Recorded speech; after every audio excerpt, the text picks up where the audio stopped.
반갑습니다. 오늘 본문에서는 예수님께서 중풍병자를 고치시는 사건입니다. 오늘 본문을 살피기 전에 예수님의 고치시는 사역의 대략을 봅시다. 4장 23절과 9장 35절은 비슷한 내용입니다. 두 구절 사이에 있는 내용은 크게 두 가지로 요약할 수 있습니다. 5장부터 7장은 가르치심이고 8장부터 9장은 고치심입니다. 고치심을 통해 예수님이 그리스도이시며 하나님의 아들이시라는 것을 나타내십니다. 그리고 8장 9장의 고치심은 또한 세 단락으로 구분하여 볼 수 있습니다. 오늘 본문에서 중풍병자를 고치시는 사건은 9장에 위치하고 있습니다.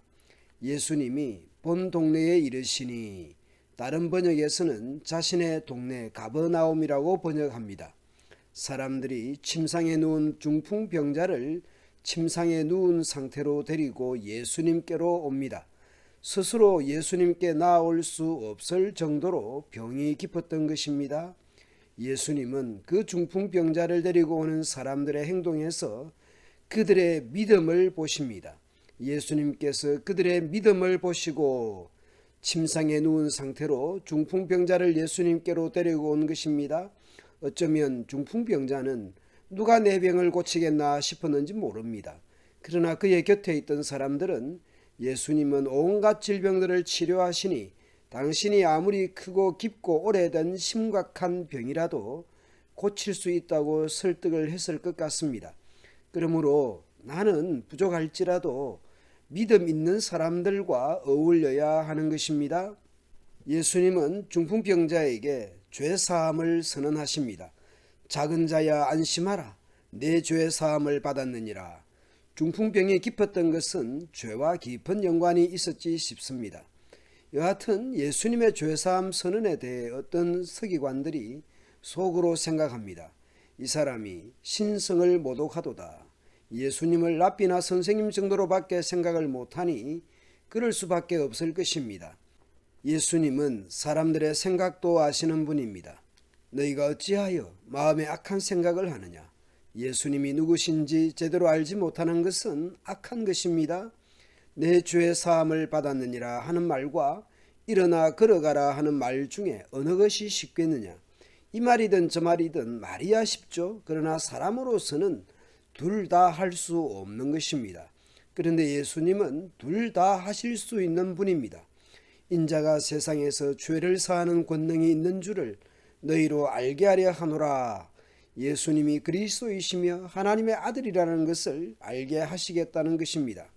중풍병자에게 말씀하시되 일어나 네 침상을 가지고 집으로 가라 하시니 그가 일어나 집으로 돌아갑니다. 올 때는 침상에 누운 상태로 다른 사람 의지하여 왔지만 이제 자기 발로 일어나서 침상을 가지고 집으로 돌아갑니다. 사람들은 두려워하며 하나님께 영광을 돌립니다. 예수님은 세리 마태를 제자로 부르십니다. 예수님께서 마태에게 따르라 하시니 마태는 세관에 앉았다가 일어나 따릅니다. 예수님께서 그 마태의 집에서 앉아 음식을 잡수실 때에 많은 세리와 죄인들이 와서 예수와 그의 제자들과 함께 앉았습니다. 참된 교제요 친구와 동료인 것이죠. 바리새인들이 이 광경을 보고 예수님의 제자들에게 말합니다. 어찌하여 너희 선생은 세리와 죄인들과 함께 잡수시느냐? 유대인들은 죄인이나 이방인들과 같이 식사하지 않았습니다. 세리는 직업상 이방인들과 접촉했을 것이니 세리들과는 같이 어울려 식사의 교제를 하지 않았던 것입니다. 그런 부정한 자들과 어울리는 예수님의 랍비됨과 선생됨을 수군거리고 손가락질하는 셈입니다. 예수님께서 말씀합니다. 건강한 자에게는 의사가 쓸데없고 병든 자에게라야 쓸데있느니라. 예수님께서 호세아 6장 6절을 인용하여 말씀합니다. 너희는 가서 내가 긍휼을 원하고 제사를 원치 아니하노라 하신 뜻이 무엇인지 배우라. 제사보다 정결법보다 더 중요한 것이 자비의 실천이라는 것입니다. 예수님은 의인을 부르러 온 것이 아니요 죄인을 부르러 오셨다고 말씀합니다. 신현우 책에 의하면 유대인들의 표현에서 A가 아니라 B다라는 말은 A보다 B가 더 중요하다라는 의미라고 합니다. 의사는 건강한 사람에게도 필요하지만 병든 자에게 더욱 필요합니다. 제사가 필요하지만 제사보다 더 중요한 것이 인해, 헤세드입니다. 의인보다는 죄인이 먼저입니다. 예수님께서 오신 목적이 병들고 죄된 사람들을 심판하기 위해 오신 것이 아니라 구원하기 위해 오셨습니다. 오늘 나는 건강하고 의인이라고 자신만만합니까? 나는 원래 병들고 죄인이라고 생각합니까? 어떤 사람이 그런 말을 하더군요. 원래 교회는 죄인들이 많이 모이는 곳이라 문제가 있을 수밖에 없다고 하더군요.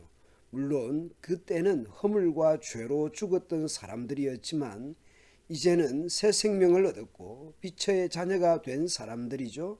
그러니 이제 그때처럼 살아서는 안 될 것입니다. 그럼에도 불구하고 새로운 피조물이지만 출발점이 죄인이었다라는 것을 기억해야 합니다. 왜 긍휼이 있어야 하는 사람들인지 두말할 필요가 없는 것입니다. 오늘도 죄인을 부르셔서 의인 되게 하시는 하나님의 그 크신 사랑을 다시 한번 기억하며 살아갑시다. 감사합니다.